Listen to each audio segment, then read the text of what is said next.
and welcome to Do You Believe? I'm your host, Noreen, and I have my great co-host, Donna Raymond. Okay. And tonight we have an awesome guest. We have Norio Hayakawa, and he is the Senior Area 51 Researcher. Now, Norio, thank you so much for joining us, and welcome to the show. Well, thank you so much, Noreen, for giving me this opportunity to come to you all. And Noreen and Donna, yeah, it's my pleasure and honor to be here tonight. Thank you. Now, I had talked to you, we had messaged back and forth, and you had a certain topic that you wanted to talk about. But you know what? We're really interested in your knowledge that you have. And I'll let you talk about yourself, and then we have some questions for you, okay? So would you tell the viewers, for those who don't know anything about Norio, would you please give them some information on how you started into this research of Area 51? Sure. My name is Norio Hayakawa. I was actually born and raised in Yokohama, Japan, in 1944. And moved to Albuquerque, New Mexico in 1965. I've been here from 1965 to 1973 when I moved to Arizona, and I taught in a public high school in outside of Phoenix in a small rural country town called Dulce. I taught Spanish in high school over there, believe it or not, because that's what I majored in university in Albuquerque in 1965. And then, of course, in 1982, I moved to Los Angeles, California, where I became a licensed funeral director in 1982. Oh my gosh. And yes, so I have fully licensed funeral director for more than 25 years. In 2008, I retired, and my wife and I, we moved from California to sunny, beautiful land of enchantment, which is New Mexico, USA, and I'm so happy that we made this decision to move to this amazing, mysterious, fascinating state. A unique state in every sense of the word. That is the state of New Mexico, where I continue my research on almost a full-time basis because I'm retired, especially on topics like Dulce, New Mexico, alleged underground base, which is just about 3 hours away from my residence here in Rio Rancho, New Mexico, right next to Albuquerque. But anyway, while I was working as a licensed funeral director in Los Angeles in 1989, I first heard about Area 51 through a talk radio show that we could hear in Los Angeles coming from Las Vegas, New Mexico. And every night on this Billy Goodman Happening show from Las Vegas, this was before Art Bell ever came on the scene. And this was 1989. I was listening one night in the morgue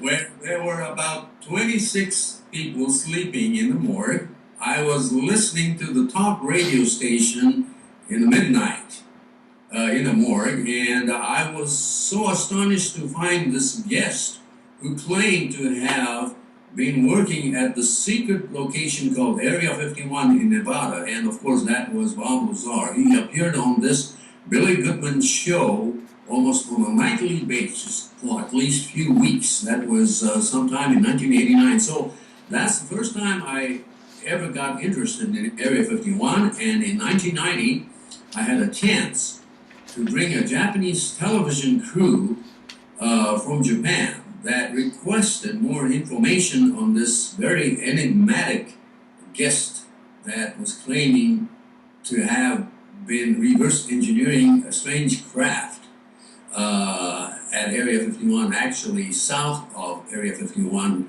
allegedly called the S4 complex. Now, so it was my great amazing experience to go to Bob Lazar's house on February the 21st of 1990. And we had a 4-hour interview in which Bob Lazar told us where to go to see a test flight of this fascinating spacecraft that he was talking about. He didn't want to go with us that night, which happened to be a Wednesday night. So on Wednesday, the 21st of 1990, after our 4-hour interview in his home in Las Vegas, the TV crew from Japan and I went to this lonely spot in Nevada, Highway 375, and started setting up the professional TV equipment just by the dirt road right next to Highway 375 at mile marker 29 and a half, where there was a lonely black mailbox that belonged to a rancher that lived about a few miles southwest of that black mailbox. Remind you, at that time, in 1990, in February, there was hardly any car coming in any direction on this lonely, desolate stretch of highway called 375. We were the only ones there.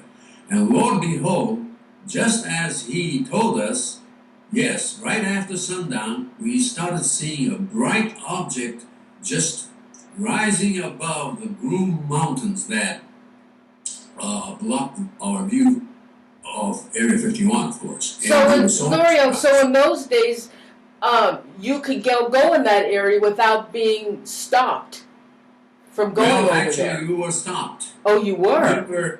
We were stopped by the Lincoln County Sheriff Patrol because at that time, very few people knew where to go, and I guess the Lincoln County Sheriff Department was worried what we were doing over there, and they even asked for our IDs. Oh. We were standing on public land at that time. But anyway, that was my first experience of ever going anywhere near Area 51, and that took place in February of 1990. And ever since, I became fascinated with that place, and I've been going to that place many, many times. And actually, I started forming a civilian group called the Civilian Intelligence Network in Los Angeles, together with my colleague, Gary Schultz of Santa Monica. And ever since we formed that organization, a loosely knit network, we've been there to the perimeters of Area 51 innumerable times. In fact, in 1993 and 1994, I had a chance to climb up both the White Sides and the Freedom Ridge hills, which were only about 6 miles from Area 51, and we had a chance to see the entire sprawling complex of Area 51. Oh my God! Did you take pictures? Oh yes, we did. Oh, you did. Is that the picture that's on your blog site?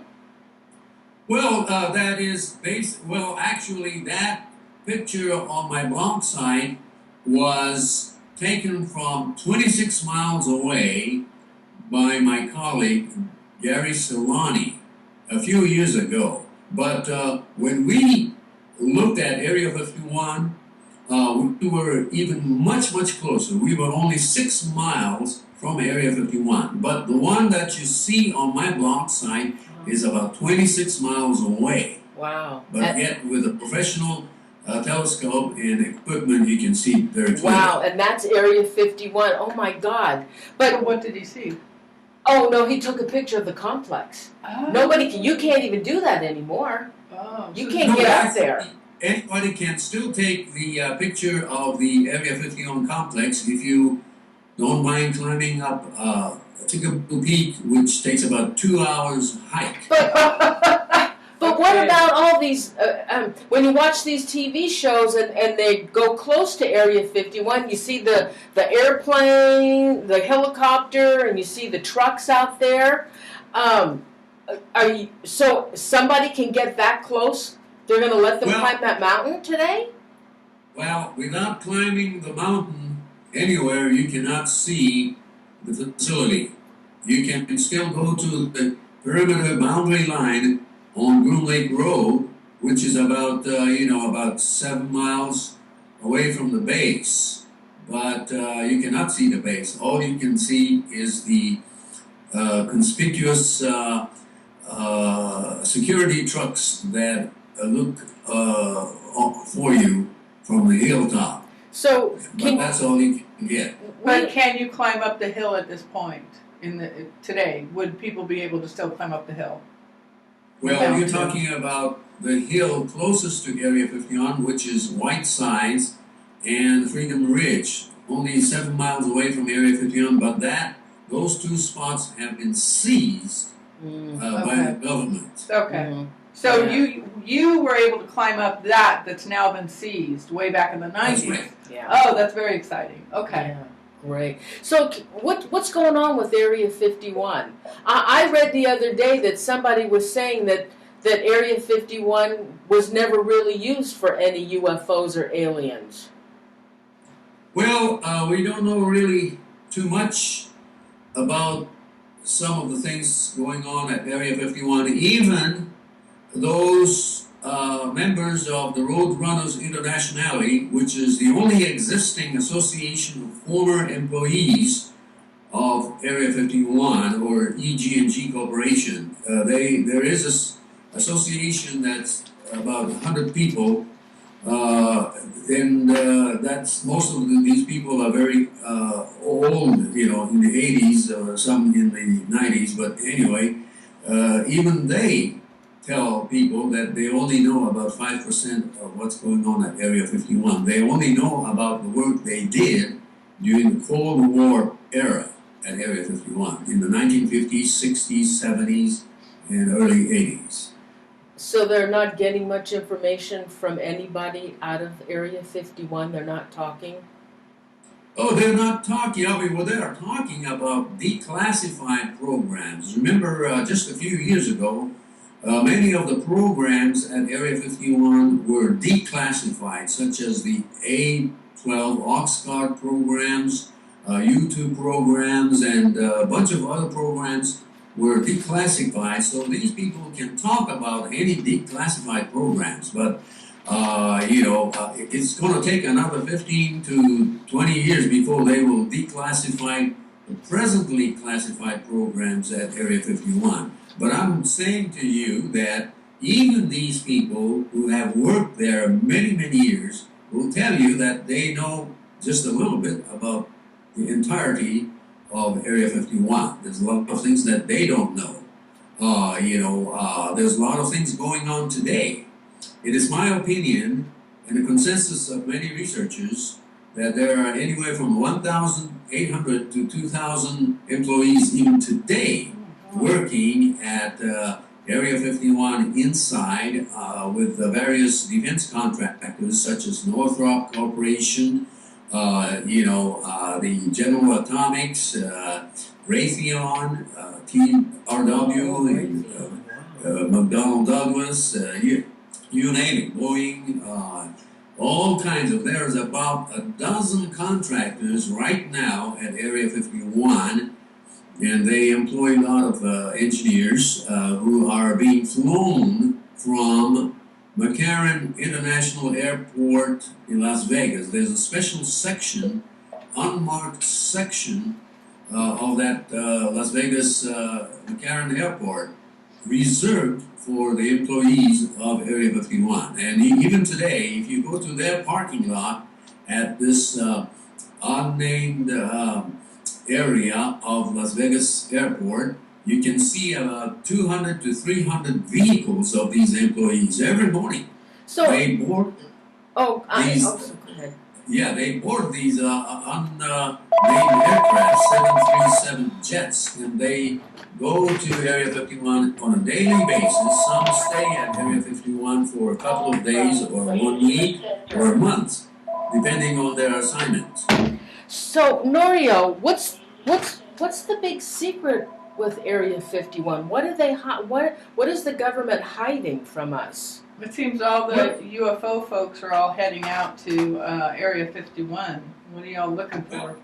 This is the bottom line that people should know, that the bulk of the programs are advanced military projects, new types of remotely controlled platforms, new types of stealth technology, new types of, radar cross-section, and so on. But those probably could be about 85 to 90% of the programs at Area 51. However, there are about 5 to 10% of things that we don't know nothing about. So that is the mystery that that brings a lot of conjectures and speculations, especially among the UFO fans.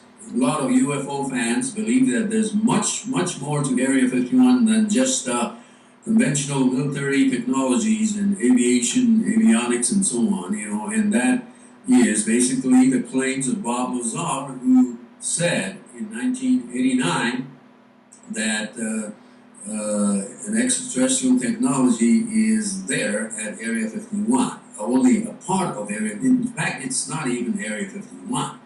The place he was talking about is about 10 miles south of Area 51, namely the S4 complex. However, there's no solid physical evidence whatsoever that there is an S4 facility tucked on the side of Papoose Mountain, right next to Papoose Lake, which is about 10 miles south of the Groom Lake or Area 51. Actually, here's a very interesting claim by Los Angeles Times investigative journalist Annie Jacobson, who came out last year with a best-selling book called Area 51, America's Top Secret Military Base, in which she interviewed about 90 former employees of EG&G Corporation. Now, one of those employees was Alfred O'Donnell, who had joined EG&G Corporation in 1947, the very first year that EG&G Corporation was established. According to Alfred O'Donnell, who told Annie Jacobson, he said that what happened in Roswell in 1947 was an intentional crash of a German prototype flying wing aircraft, which was developed in Germany in the late 30s and early 40s, called Horten 229. The Russians, according to Alfred O'Donnell, the Russians got hold of some of the Horten 229 prototypes, and this was after World War II.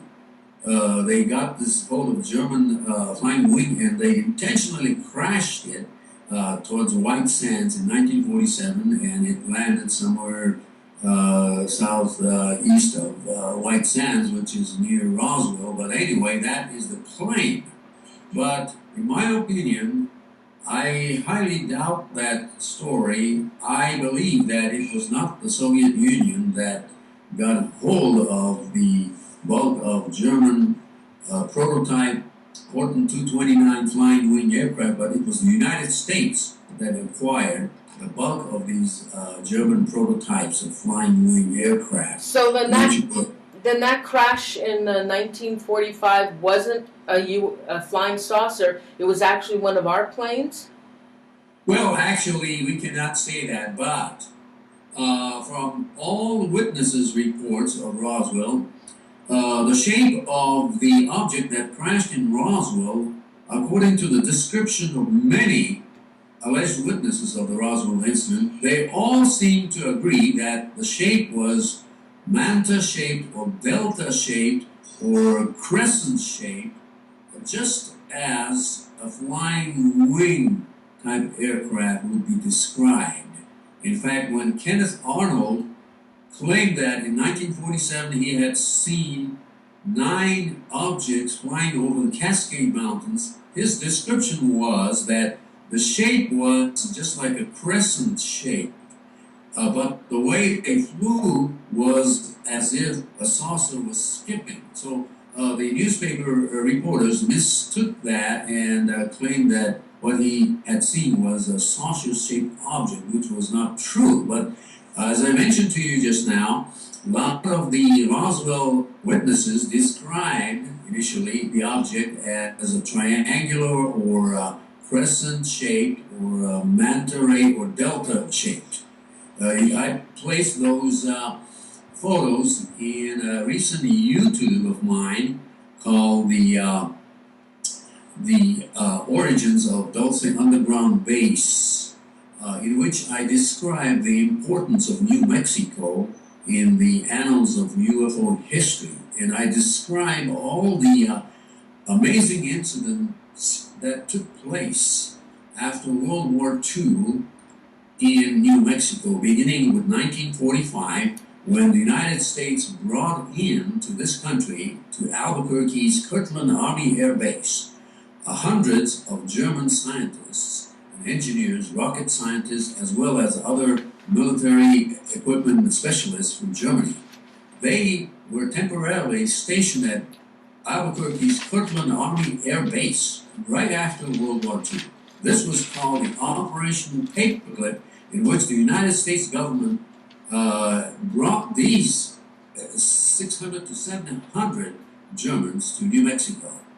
They were transferred from Ohio's Wright-Patterson Army Airfield in 1945 after the conclusion of World War II. But anyway, that is the beginning of the very interesting history of New Mexico, in which I describe all these things in my latest YouTube short presentation called The Origins of Dulce Underground Base Rumors. I highly recommend this YouTube video. But anyway, yes, as far as Roswell, anything could have happened, but we just don't have any conclusive, irrefutable documentary evidence that an extraterrestrial craft from outer space had crash landed outside of Roswell. Now, that is the most popular conjecture, but it only remains a conjecture at this time. Now, this is the same as any other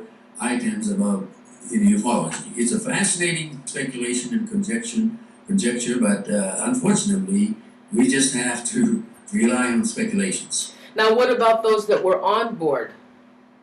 Well, this is an interesting subject because according to Alfred O'Donnell, whom Annie Jacobson interviewed, the LA Times investigative journalist, she interviewed Alfred O'Donnell, who told her that the occupants were chosen by German genetic scientists who picked up a bunch of, deformed, I guess, either prisoners or somebody who were experimented on by German genetic experiments, and they created these humans, and they put them in this German flying wing aircraft and intentionally crashed it outside of Roswell in the United States. You mean these were humans that were experimented on by the SS that were placed in this airplane?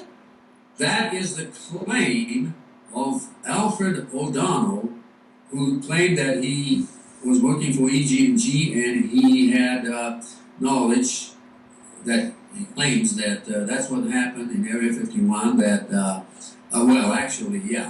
his claim was that the Russians or the Soviet Union flew this thing. But I am saying that that could be a disinformation in which I personally tend to believe that it was the United States that intentionally crash-landed this German Horten 229 flying wing experimental aircraft into New Mexico with possible 4 or 5 humans who were deformed or had certain kind of diseases like progeria, in which they exhibited physical, deformities, just like a large head and Well, actually, I know about progeria. Yes, they don't really don't. They age. They're children that age quickly. Yeah, very quickly. This is just one speculation. There's no solid proof, but there are researchers like Nick Redfern of Texas, a British researcher, who also take that position as far as Roswell is concerned. There are people like Guy Malone, who used to live in Roswell, who also promoted this type of explanation for the Roswell incident. But ultimately, who are we to say that this is what happened? We have no idea what really happened, but nobody had any interest in Roswell after 1947, when the Army said that it was an experimental balloon. But after that, nobody had began to take any interest in Roswell until 1980, when a book was published by William Moore and Charles Berlitz. It was called Incident at Roswell. This was published in 1980, and only in 1980 did the interest in Roswell, revitalized. So it's very interesting, to say the least. So who started the rumor then about it was a UFO? Was it the government? No, the Roswell incident, a lot of people thought the flying saucer had landed or crash landed, but because the U.S. Army denied it and said it was an experimental balloon, most people forgot about it. But when the book Incident at Roswell came out in 1980 and caused a sensation, that's when a lot of people started believing that the Roswell crash was indeed a crash of extraterrestrial alien flying saucers. So that rumor actually got hold of in ufologists or flying saucer fans in 1980, and now it's here. And of course, after that, Roswell started creating a museum, over there. But until 1980, nobody had any interest whatsoever in Roswell. But, Roswell is not the only thing that happened in New Mexico. Actually, in 1945, even 2 years earlier, right after World War II, a strange object crashed just outside of a small community in New Mexico called San Antonio, which is right next to Socorro. But anyway, this was in 1945, around August, I believe. A strange craft crash landed outside this community in San Antonio. That was 1945. But anyway, then also another object allegedly crashed in 1947 in southwest New Mexico in the plains of San Agustin, which is southwest of the place where there are very large arrays or telescopic astronomical observatories, near the place called Datil or Datil. But anyway, that was 1947. Another object allegedly crashed, and then of course in 1948. Another object allegedly crashed in northern New Mexico outside of the town of Aztec. That happened in 1948. And then, of course, what's more fascinating is that in 1950, an amazing, unbelievable mass sighting of flying saucers took place over the sky of Farmington, New Mexico. Almost several hundred residents there saw anywhere from 200 to 400 flying saucers flying information over their town for 3 days in a row. Oh my God. During lunchtime. March 15th, March 16th, and March 17th of 1950. Never in the history of UFO sightings was there such a massive sightings of flying saucers. This definitely made what's known as the Phoenix Lights of 1997 like a kindergarten. Yeah. I guess. Is there any pictures or any video of this?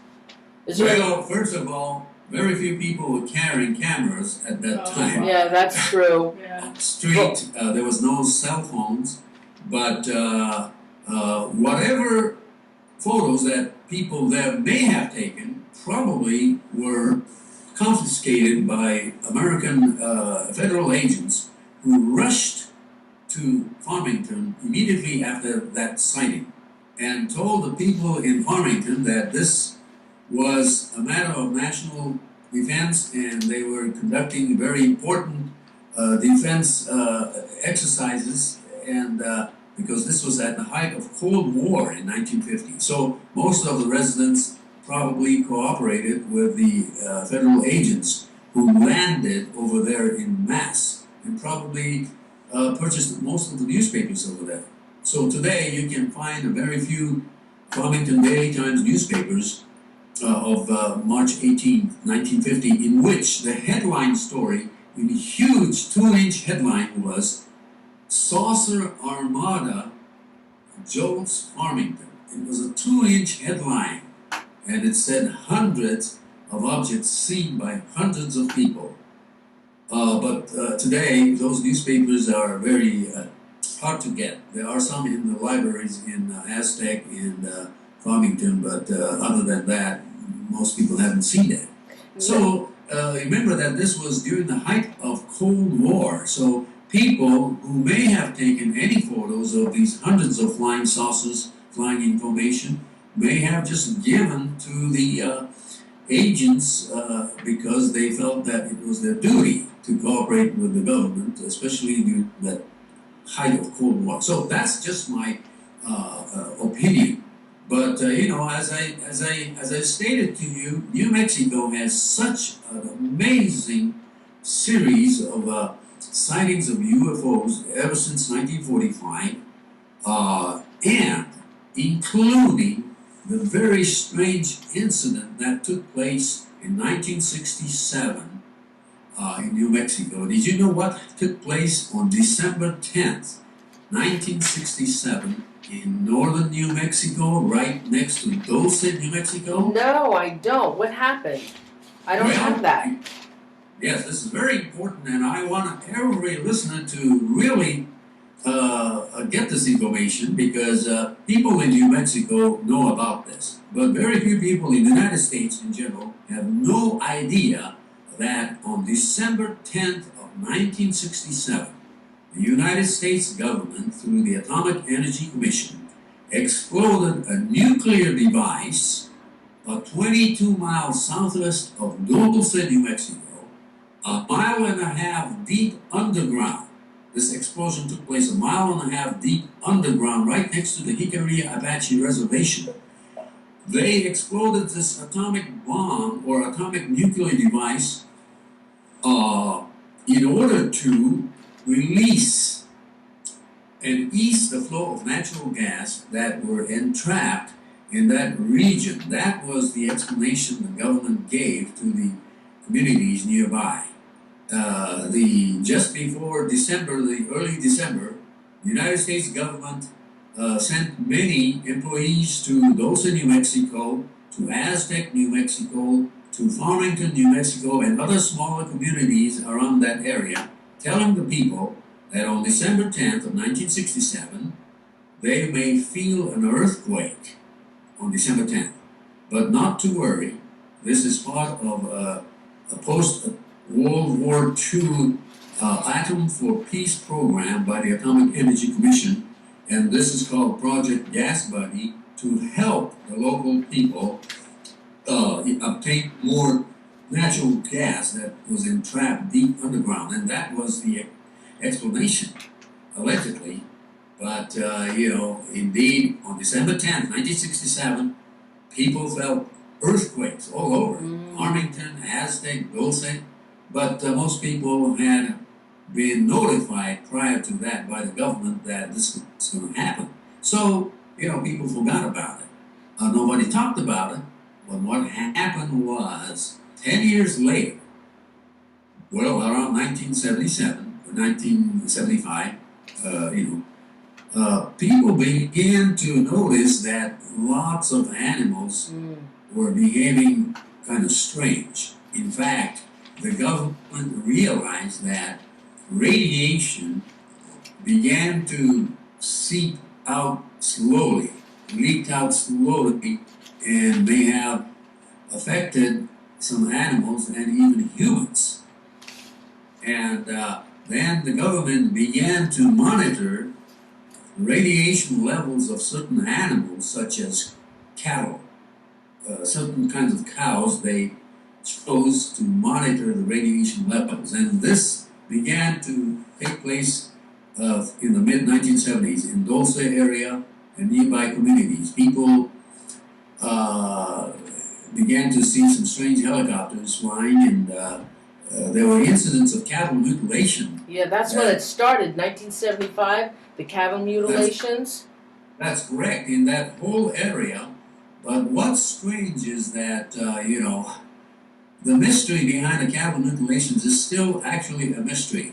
It's still actually a mystery whether this cattle mutilations and military helicopters experimenting with the cows and, and so on, had anything to do with the testing of radiation and other, things in that area causing the animals, Okay, so I want to know, what do you really think about these cattle mutilations? Because from the way that they've been mutilated, it's so bizarre.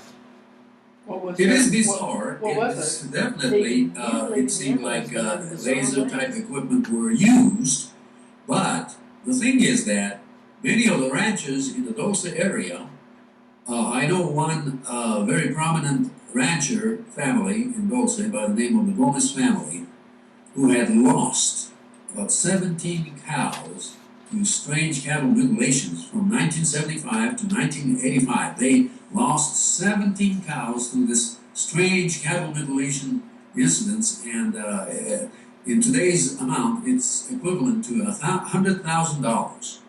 So it was a tremendous loss to the family. The family got so irate, and the family started accusing the government as the culprit behind the cattle mutilations, because many of the cattle mutilations incidents that took place in the Gomez family ranch had definite signs of human intervention. In other words, the ranchers found gas masks near the cattle mutilation sites.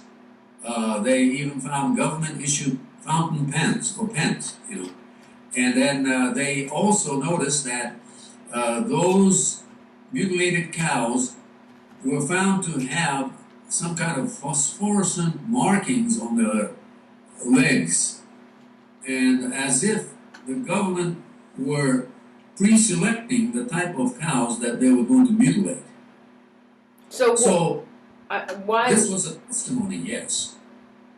Oh, there's a question. Right. We have a question from a viewer, from Jeff. He said, does the radiation testing date back to World War II, when our government did radiation tests on people in detainment camps here in the U.S.? Well, that is, I think it's a different era.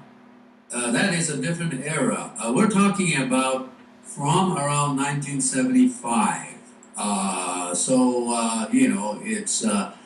We're not talking about the late 40s or the early 50s. We're talking about 1975, and that's when radiation began to leak out, according to a lot of researchers, and causing even people to have cancer. So today, if you go to the Dulce, New Mexico, there's a high rate of cancer.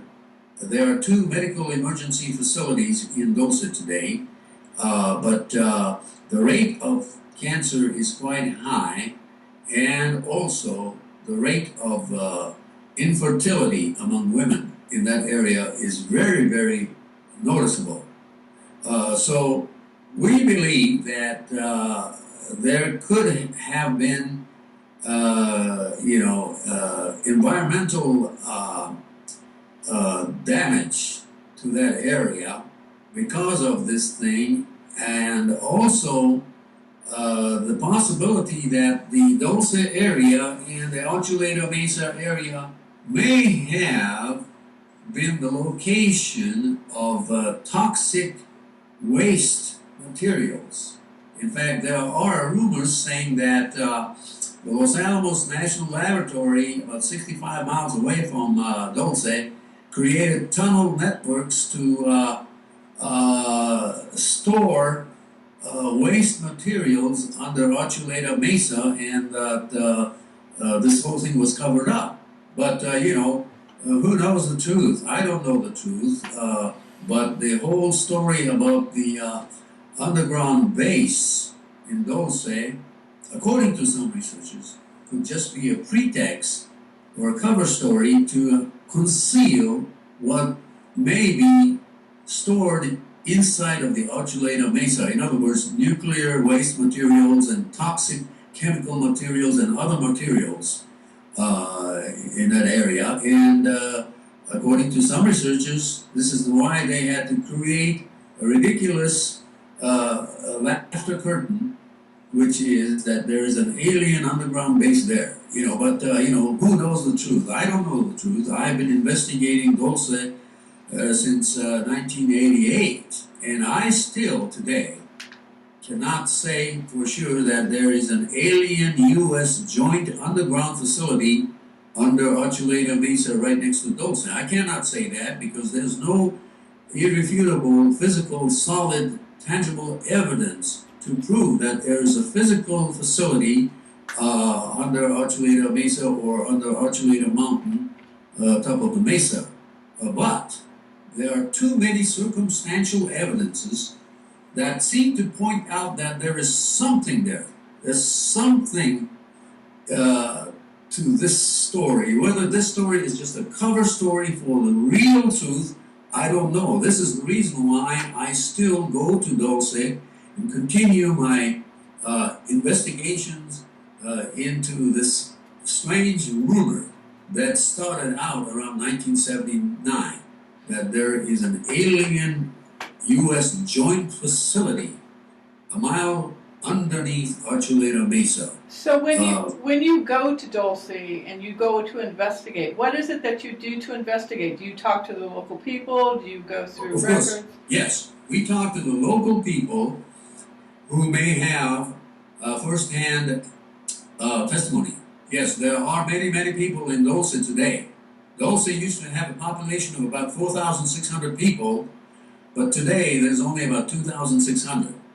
As I told you a few minutes ago, the high rate of cancer in Dulce is very noticeable. And of course, the second reason that a lot of people left Dulce is because, especially young people, they have a tendency to move from the reservation and tendency to move to large cities, like Albuquerque and Santa Fe and other locations in New Mexico. So, today Dulce is a small community, but there's no other community in the United States with such a high rate of claims of seeing what they feel like is UFOs. In fact, Dulce is the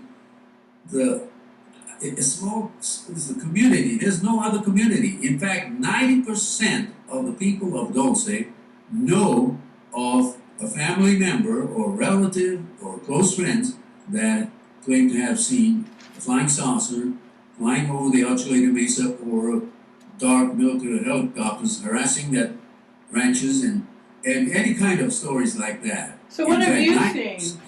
What have you seen when you've gone there?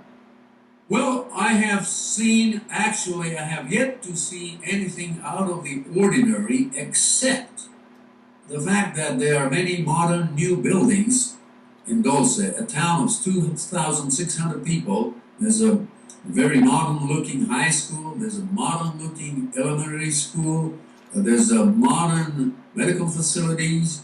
A lot of modern buildings. For a town that size, is very, very interesting to say the least. Of course, Dulce today definitely benefits from the oil. oil and gas, no question about it. But there's just a little casino in Dulce, but that's not really the main source of income. The main source of income seems to be the income from the natural gas and oil in that area. But for that town that size, it's very interesting because in any given day, when you visit an elementary school or a high school, there's not many students there. Oh. Now, aren't there other underground facilities like in Colorado? Is it Edwards Air Force Base in California? Well, yes, the underground base idea is not a strange idea. It's a very logical one. Most military bases in the United States, like Air Force bases and so on, have underground levels, for storage of important items. But these underground levels, I don't think, go anywhere more than 2 or 3 stories underground. So of course, places like Edwards Air Force Base, I'm sure they have underground levels, but the idea of underground facility is a very logical one because this way sensitive materials, military equipment can be hidden from detection by the enemies. So, in 1950s, the United States already were in possession of some amazing nuclear-powered underground boring machines. And these were in the 1950s, so imagine what the United States has right now. Amazing technology of boring machines. So, you often hear of underground tunnels that connect places like Dulce to Area 51 in Nevada, to Edwards Air Force Base in Nevada, to Denver International Airport underground facility, and NORAD in Colorado Springs, and Los Alamos National Laboratories, to Kirtland Air Force Base in Albuquerque. It seems like the rumors about the existence of underground tunneling connecting many of the states in the Southwest, the military locations, is not really impossible as a possibility. It's very possible, but it's very difficult to obtain any physical evidence for that. But it was only in the early 80s that the rumors about these underground tunnels came out to be. It was brought up by people like Tal Levesque, who was one of the first people to come up with the Dulce-based story. People like Ann West, people like John Lear, who started informing the people that there's an underground base in New Mexico. It was actually John Lear who wrote this hypothesis in 1987. In this hypothesis that he sent me in 1988, actually, he said that the 2 most important facilities in the United States, or as a matter of fact in the entire world, is Area 51 in Nevada and Dulce Underground Base in New Mexico. And he already was saying this in 1987 when most people had no knowledge of Area 51. And very few people had knowledge of the alleged Dulce base, except those who lived in New Mexico, especially northern New Mexico. So they're expanding Area 51. Are they also expanding on Dulce? Well, first of all, Area 51 is expanding, as I had told you before, especially with the fact that right next to Area 51 on the west perimeter, on the west side of Area 51, is now called Nevada National Security Site. Nevada National Security Site, which is N2S2. It's a humongous stretch of land west of Area 51. It used to be the Nevada test site. There's no longer a Nevada test site in Nevada. It's only Nevada National Security Site. Well, they used to. The testing that they did in Nevada, won't they get any after effects on that going underground? Oh yes, there are radiation problems. In fact, there are radiation problems even in a town like Rachel, Nevada. Rachel, Nevada has a population of about 105 today. A lot of those people have had cancer. In fact, there's radiation detection equipment in and near Rachel. So, you know, of course, Nevada has had a history of radiation problems, you know, so because of these nuclear tests. Well, why would they expand where the nuclear testing was done? Why would they expand out there?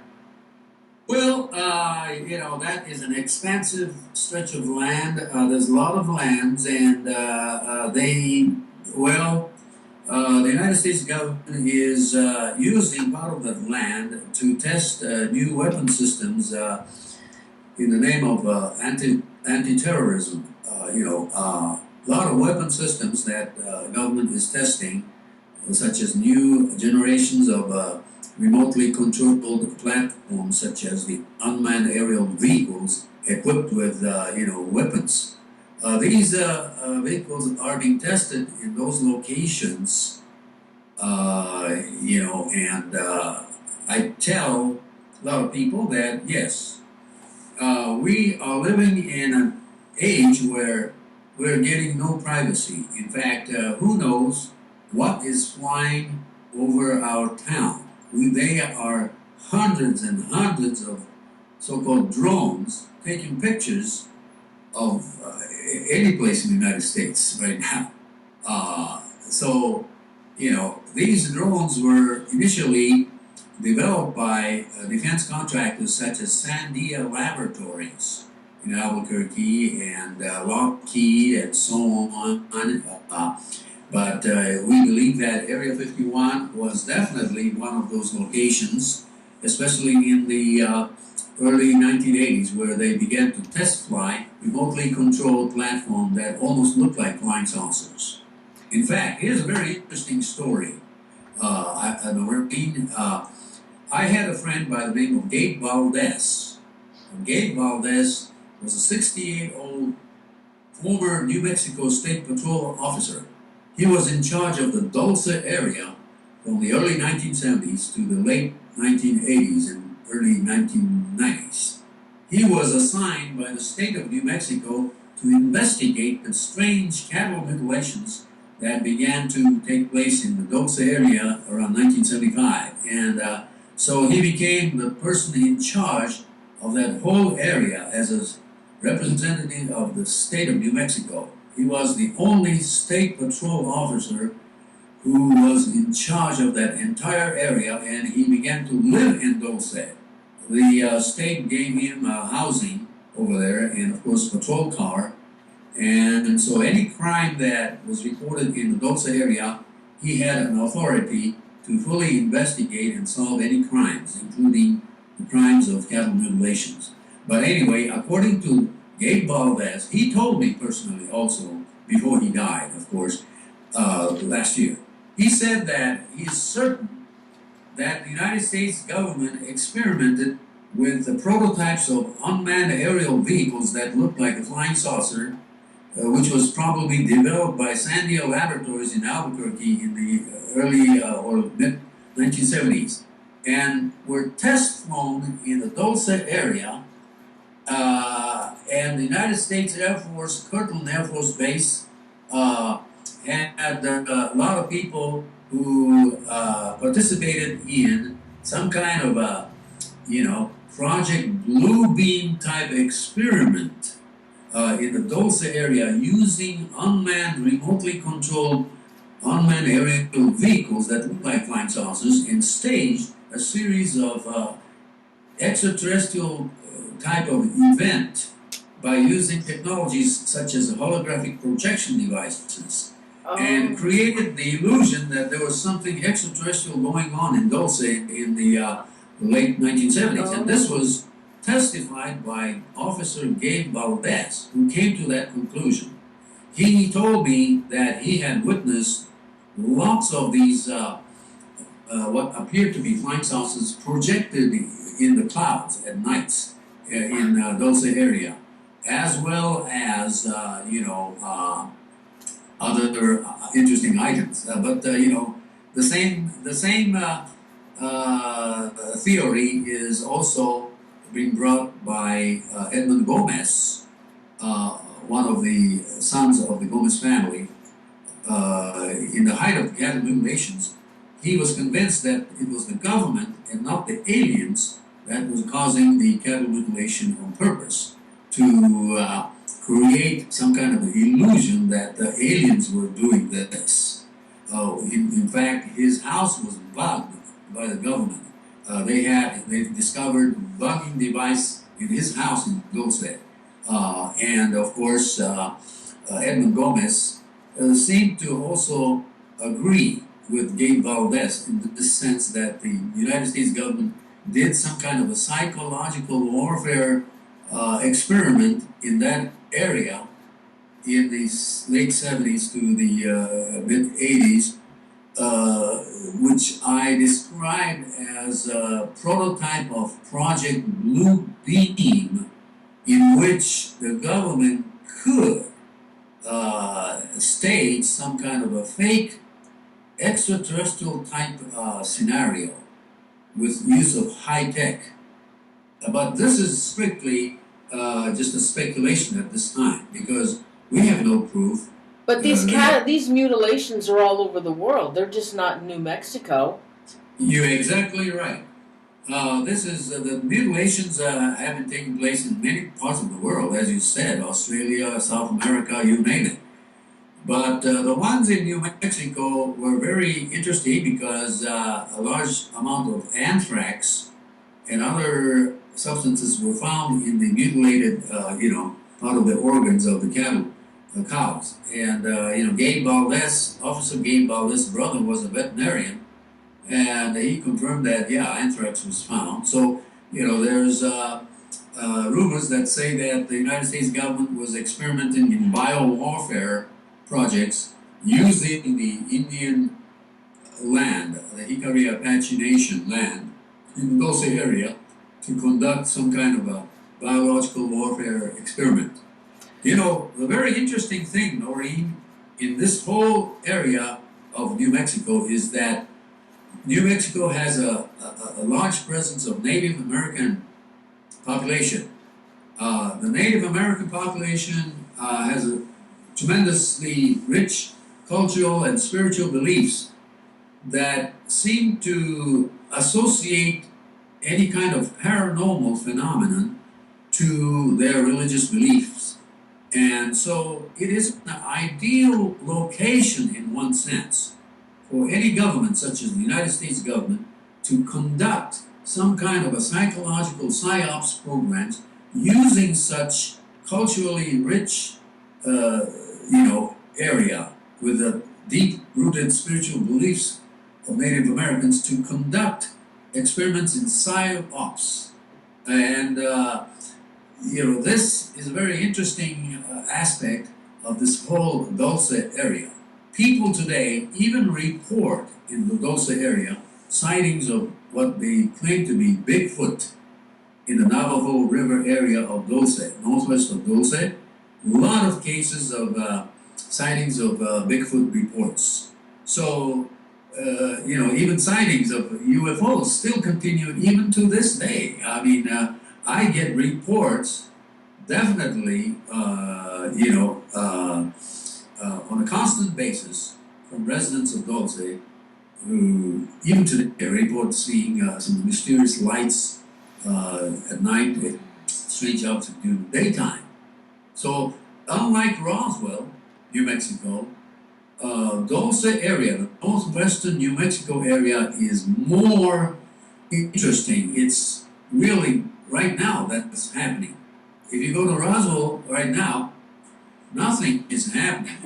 What happened in Roswell was allegedly in 1947. Yes, there is a museum in Roswell, but that's all they have. See, but if you go to northwestern New Mexico, in places like Dulce, New Mexico, people are still reporting things, and something is still going on. So this is why it's fascinating.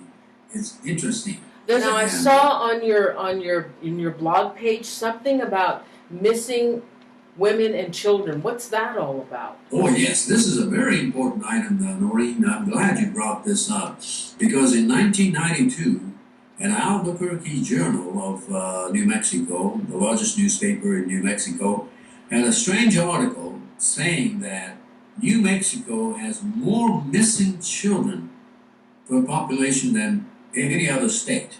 And this was in 1992. Yeah, and it was a mystery.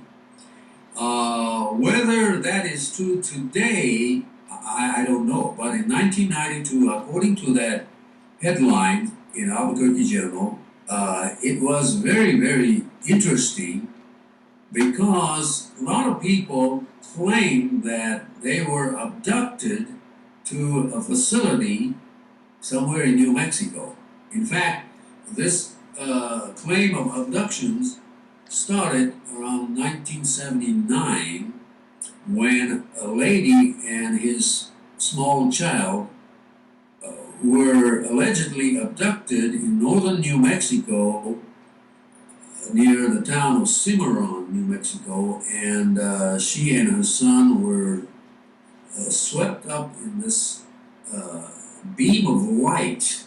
This was around late at night, or maybe in the midnight or something, when they were driving, coming back from Texas, I believe, to New Mexico.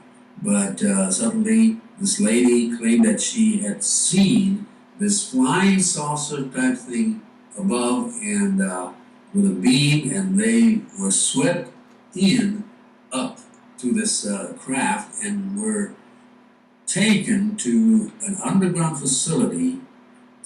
This happened allegedly in 1980. And the lady's name was Verna Hansen. And that was the first case of any alleged abduction in New Mexico, 1980. And what happened was, yes, this lady got together with a scientist by the name of Paul Benowitz, who lived in Albuquerque and who had a defense contracting business right next to the Kirtland Air Force Base. And he was the president of Thunder Scientific Corporation. And Paul Benowitz got interested in this claim by this lady in Cimarron, New Mexico, and Paul Benowitz invited her to his house in Albuquerque. And then he invited Professor Leo Sprinkle. I think he was affiliated with the university in Denver or somewhere. He was a specialist in hypnotism. And so the three of them got together at Paul Benowitz's house in 1980 and did a series of hypnotic regression during which they came to the conclusion that she was taken to an underground base in northern New Mexico, and the only possibility was the Dulce underground base. Yes, oh my and God.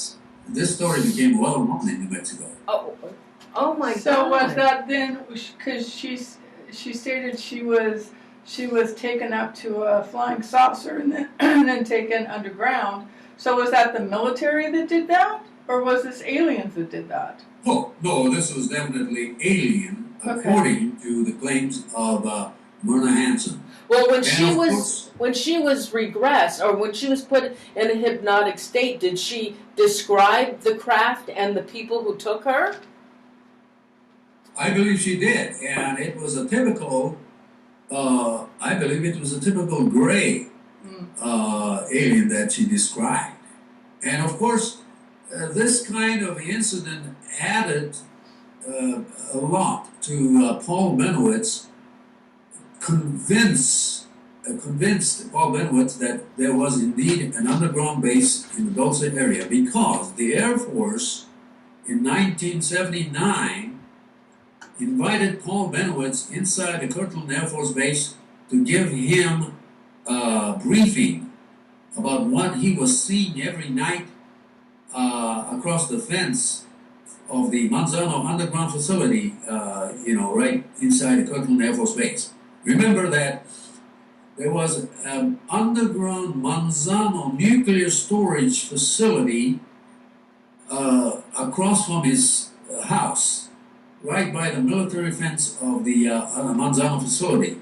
And every night he used to see some strange lights hovering over the Manzano underground facility.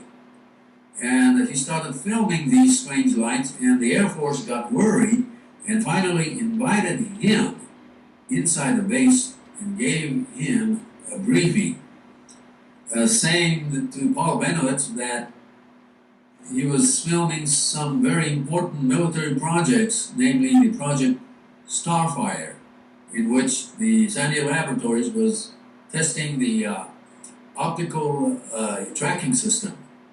But the Air Force told Paul Benowitz that he should pay his attention not to Kirtland Air Force Base, but he should focus his attention to northern New Mexico, where the Air Force told him that there is an underground alien base. Oh. So did this woman say what they wanted from her? And they took her son as well? I believe they did, but they were released, of course, and they went back to the car. But that's the kind of a thing that is very common with abduction. They lose some kind of hours of time, and then they return to the point of driving a car or something.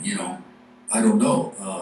I'm not an expert on abductions, but there are two ways to think about abductions. Did you know that the United States Naval Research Laboratory did lots of experiments in the late 1970s in the jungles of Brazil, in which the Navy did experiments using high-tech equipped helicopters, flew over the jungle, and they brought in the natives over there, the native people in the jungle in Brazil, and did lots of tests inside this high-tech equipped helicopter, and the result was that those natives were convinced that they were abducted by space aliens, and the entire village was filled with the story of an alien abduction, in the days to come. So, according to a lot of people, such as Bill Cooper, William Bill Cooper, whom I knew personally, the late Bill Cooper, was also convinced that the United States government was a participant in a series of abduction experiments, psychological warfare experiments. So there are two ways to look at it. The abduction phenomena is still a mystery to me. Yes, but on the other hand, some of them could be duplicated by using human technology like high-tech equipment and mind control. In fact, Bill Cooper said that the abduction is one of the most amazing mind control technology of the military. So there's two ways to look about everything. When we talk about flying saucers and UFOs, yes, it's possible that the government is trying to duplicate the reported technologies of reported alien craft by using our own technology. So that doesn't mean that there are no aliens. I mean, anything is possible, but we have to look at things from both aspects. Governmental technology and maybe the unknown technology. Maybe they're going side by side. The government may be trying to duplicate or copy what's being reported by people. And also, at the same time, they may be trying to experiment on psyops by creating the similar effect of maybe alien contact or something. In your interview that you did the other night, you guys were mentioning Bigfoot sightings in Dulce. Yes, which is still going on. In fact, the former police chief of Dulce, Hoyt Velarde used to be the director of public safety, namely the police chief, a long time ago. In the 1990s, it was he who arrested me in Dulce when I took a Japanese TV crew to Dulce in 1990 and started interviewing the local residents. he arrested us for interviewing people there. And I asked him at that time why we were being detained. Not arrested, but detained right on the spot. And he said that it was because of, he was concerned about our safety. But we asked him if it's true that there is an alien base or flying saucer base in Dulce, and he refused to answer that question. But after he retired, he retired, I think, in the late 1990s, and now he continues to investigate himself the underground base, whether it's there or not. He still does it, and he belongs to a Bigfoot research organization also, because he also reported a sighting of Bigfoot. And he also does lots of investigations even today, even after he retired as a former police chief. But it was he who helped us in the 2009 Dulce Underground Base Conference, which I organized back in 2009 for the first time ever by anybody in Dulce. And he played a major role in that. There were about 140 people that attended the first and the last ever Dulce Underground Base, right smack in the middle of Dulce, which is a Jicarilla Apache Indian reservation. I was so afraid in 2009 to hold this conference. Imagine an Indian reservation, outsider coming into their reservation and start talking about underground base conference. But fortunately, I had some support among some Jicarilla Apache people. Who said it was about time that somebody had a conference in Dulce about the underground base. Why was there only one conference? Why didn't you do it? Well, nobody had ever had a conference there because it's Indian reservation, and an outsider wouldn't dare go inside the town and start having this underground base conference right there. Right. Is that why you didn't go back again and do it again, since it was just in 2009?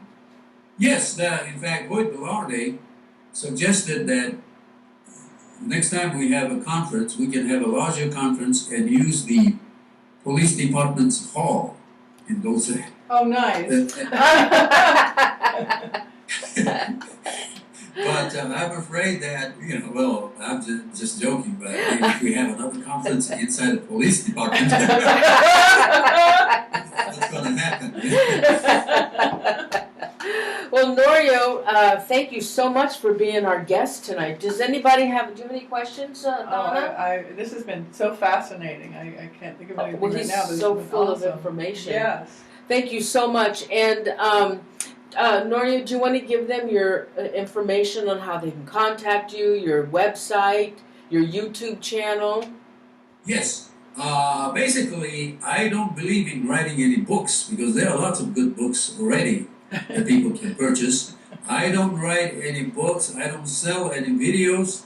Everything I do is for free. So this is the reason why I decided to present a lot of things on YouTube. But I still have my website or blog site, which is Norio Hayakawa 2012.blogspot.com, in which I have lots of articles that I've collected for 5 years. There's hundreds of articles that I've written.